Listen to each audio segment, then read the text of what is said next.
So hello friends, स्वागत करता हूं आप सबका रिवाइव कोडिंग में।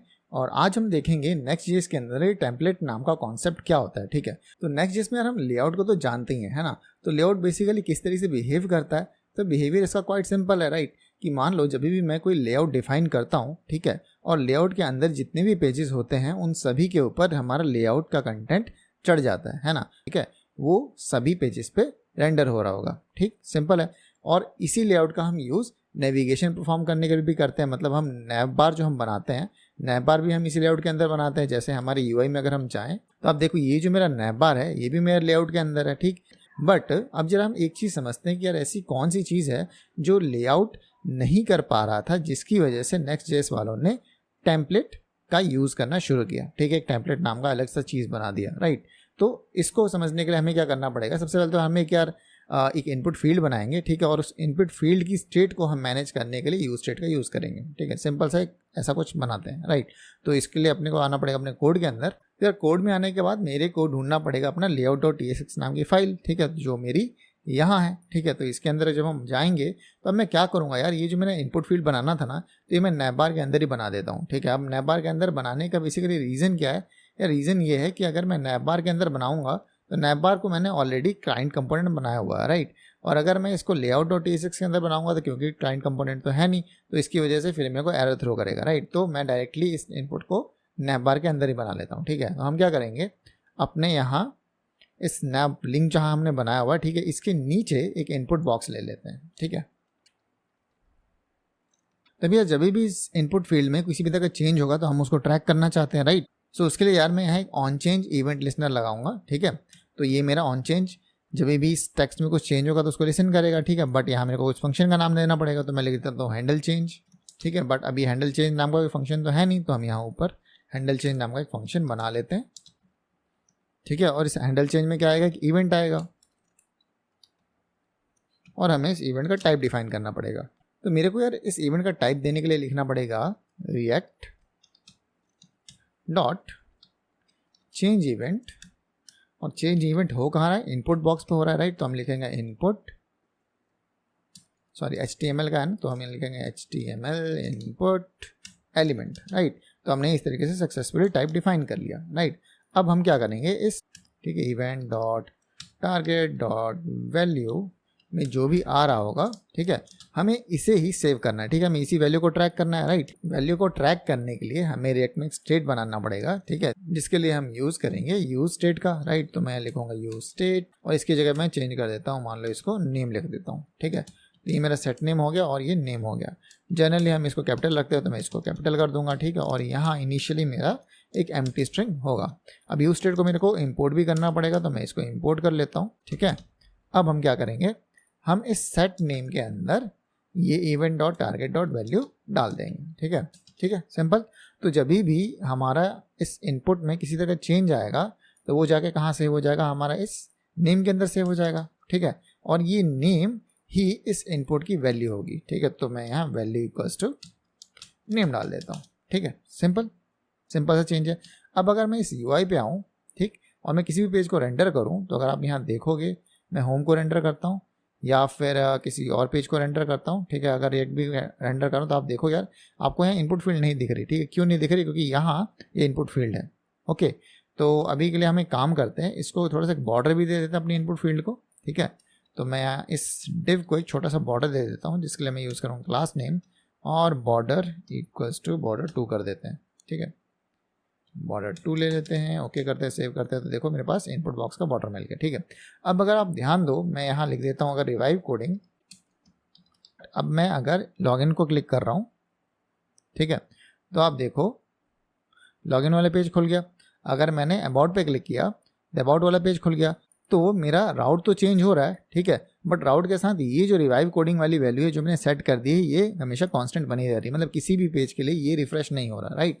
अब ऐसा क्यों है, क्योंकि हमने ये डिफाइन किया हुआ अपने layout.tsx नाम की फाइल के अंदर, क्योंकि ये जो मेरा नैबा नाम का कंपोनेंट है ये भी मैंने layout.tsx नाम के फाइल के अंदर है, राइट। सो अगर मैं ये बिहेवियर चाहता हूँ कि यार ऐसा नहीं चाहता मैं चाहता हूँ कि जैसे ही मैं राउटिंग चेंज करूँ ना, ठीक है, जैसे मैं राउट चेंज कर रहा हूँ, ठीक है, अलग अलग पेजेस खोल रहा हूँ, तो उस समय पे ये वाला जो कंटेंट है ये भी भैया रिफ्रेश हो जाए। ठीक है, तो अगर मैं ये चीज़ अचीव करना चाहता हूँ तो इसके लिए मेरे को क्या करना पड़ेगा, बहुत छोटा सा चेंज करना पड़ेगा, ठीक है। या तो मैं ये कर सकता हूँ कि जो layout.tsx फाइल है ना, ठीक है, इसको मैं चेंज करके template.tsx फाइल कर दूँ, ठीक है। तो मैं इसको template template.tsx फाइल कर देता हूँ, ठीक है। अब मैं अगर सेव कर लूँ इसको और अपने UI पे वापस जाऊँ, ठीक है, तो चलो अब मैं एक बार दोबारा से यहाँ रिवाइव कोडिंग डाल के देखता हूँ, ठीक है। Revive coding, right. अभी हम अबाउट पेज पे हैं, ठीक है। अगर मैं लॉगिन पेज पे क्लिक करूँ तो हम लॉगिन वाले राउट पे आ गए और ये जगह खाली हो गई, ठीक है। इसका मतलब क्या है कि अब जैसे ही मैंने इसको चेंज करके template.txt कर दिया, अब ये वैल्यू को परसिस्ट नहीं कर रहा, मतलब हर रेंडर पे ये जो मेरा template.txt वाली फाइल है ना, ये भी बार बार माउंट हो रही है, ठीक है। तो पहले क्या हो रहा था, layout.txt जो मेरी फाइल है वो हर बार जब आप राउट स्विच करते हो वो परसिस्ट करता है, ठीक है, और उसके अंदर का सारा स्टेट भी परसिस्ट करता है, ओके, ठीक है। तो ये दोनों में ये डिफरेंस है, ओके। सो अब आप बोलोगे कि यार फिर इसका जो यूज़ है, ठीक है, इसका जो यूज़ है, इसका यूज़ आएगा कहाँ, ठीक है। अब फॉर एग्जांपल मान लो आपके पास यहाँ कोई एनिमेशन चल रहा है, ठीक है। जब भी आप एक पेज से दूसरे पेज में नेविगेट करते हो, आपको कुछ एनिमेशन है जो आपको बार बार दिखाना है, ठीक है। फॉर एग्जांपल मैंने चेंज किया, आप यहाँ कुछ एनिमेशन दिखाना चाहते हो, ठीक है, मैंने चेंज किया, दोबारा से आप एनिमेशन दिखाना चाहते हो। अगर आप उसको layout.tsx के अंदर डिफाइन कर दोगे, ठीक है, तो वो तो एक बार रेंडर हो गया, राइट। अब वो एनिमेशन दोबारा नहीं चल सकता, ठीक, जैसे आप राउट चेंज करोगे तो, राइट। और इस तरह का आपको बिहेवियर कुछ चाहिए, ठीक है, या फिर आप कुछ ऐसा फील्ड चाहते हो, ठीक है, आपकी एप्लीकेशन की ऐसी रिक्वायरमेंट है कि यार यहाँ जो भी आप लेआउट के अंदर ही आप रख रहे हो, बट उसकी जो वैल्यू है जब मैं राउट चेंज करूँ वो परसिस्ट नहीं रहनी चाहिए, हर बार खाली हो जानी चाहिए, ठीक है। तो उस केस में आपको क्या करना पड़ेगा, आपको template.txt का यूज़ करना पड़ेगा, ठीक है। तो यार अब आपके दिमाग में एक क्वेश्चन आ रहा होगा, ठीक है, यार तब तो यार ये चीज़ सही नहीं है, ठीक है। क्यों? क्योंकि यार अगर ये चीज़, ये जो मेरी पूरी की पूरी चीज़ है, मैं तो सिर्फ इसको री रेंडर बार बार करना चाह रहा था, ठीक है, और ये पूरी की पूरी चीज़ बार बार री रेंडर हो रही है, आप जो बता रहे हो उसके हिसाब से, राइट। ये बिल्कुल सही बात है, ये पूरी की पूरी चीज़ ही री रेंडर हो रही है। मतलब टेम्पलेट का बिहेवियर ऐसा होता है कि जब जब राउट चेंज होगा, ठीक है, तो ये पूरा जो भी आपका टेम्पलेट वाला सेक्शन है वो दोबारा से री रेंडर होगा, ठीक है, मतलब दोबारा से माउंटिंग होगी उसकी, ठीक। तो क्या ऐसा हो सकता है कि यार मैं ऐसा कर लूँ कुछ कि ये जो मेरा फेस है, ठीक है, जिसको मैं जानता हूँ कि हर एक के लिए सेम रहने वाला है, मेरे को उसको दोबारा से माउंट बार बार नहीं करना है, ठीक है, और मेरे पास कुछ ऐसा कंपोनेंट, चाहे वो एनिमेशन हो चाहे इनपुट बॉक्स हो, ठीक, इसको बस मैं माउंट करूँ, ठीक है, जब एक राउट से दूसरे राउट पर स्विच कर रहा हूँ, ठीक है। तो इसके लिए आपके पास सोल्यूशन क्या है यार, कि आप लेआउट और टेम्पलेट दोनों को एक साथ यूज़ कर सकते हो, ठीक है।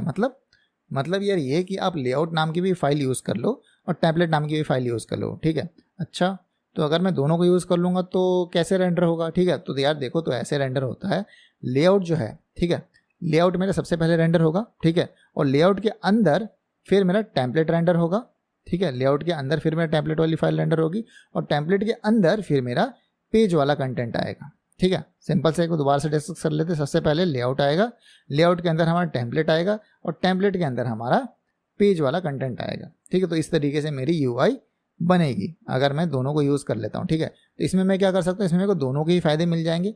वो कंटेंट जिसको मैं कभी चेंज नहीं करना चाहता, ठीक है, अक्रॉस द यूआई सेम रखना चाहता हूँ, तो वो मैं कंटेंट लेआउट के अंदर डाल दूंगा, ठीक है। और लेआउट के अंदर हमारा ये टेम्पलेट नाम का फाइल होगा, इस टेम्पलेट के अंदर भी हमारा चिल्ड्रन रेंडर हो रहा होगा, ठीक है। तो टेम्पलेट वाली फाइल लेआउट के अंदर एज एन चाइल्ड आई, ठीक है, और ये जो पेज वाली फाइल है ये टेम्पलेट के अंदर as an child I, okay. और अब मैं इस टेम्पलेट नाम की फाइल के अंदर वो बिहेवियर रख सकता हूँ जो मैं हर राउट पे चेंज होने पर तो दोबारा से री इनिशिएट कराना चाहता हूँ, ठीक है, ओके। तो आपके दिमाग में और एक क्वेश्चन आएगा, तो यार ये चीज़ तो हम शायद page.tsx के अंदर भी कर सकते हैं, ठीक है। यार बिल्कुल कर सकते हो page.tsx के अंदर, बट page.tsx में आपको ये फ़ायदा नहीं मिलेगा। जैसे लेआउट किस तरीके से काम करता है, लेआउट हमारे इस तरीके से काम करता है कि आपने एक लेआउट एक बार डिफाइन किया तो उसके अंदर जितने भी पेजेस होंगे, चाहे कितने भी नेस्टेड लेवल पे हों, राइट, उन सबके लिए लेआउट कॉमन होगा, ठीक है। लेआउट का कंटेंट आपको बार बार नहीं लिखना। तो सेम हमारा template.txt का भी कंटेंट लेआउट की तरह ही काम करता है। तो हमने यार ये देख लिया कि layout.tsx फाइल क्या है, template.tsx फाइल क्या है। लेआउट के अंदर हमारा जो यूआई परसिस्ट रहता है, टेम्पलेट के अंदर हमारा ये फ्रेश माउंट, हर बार जब आप नेविगेशन करते हो तो हर बार ये फ्रेश माउंटिंग होती है, ठीक है। तो बेसिकली आपको यूज़ क्या करना चाहिए, देखो यूज़ तो आपको यही करना चाहिए कि यार लेआउट को ही मोस्टली यूज़ करो, ठीक है।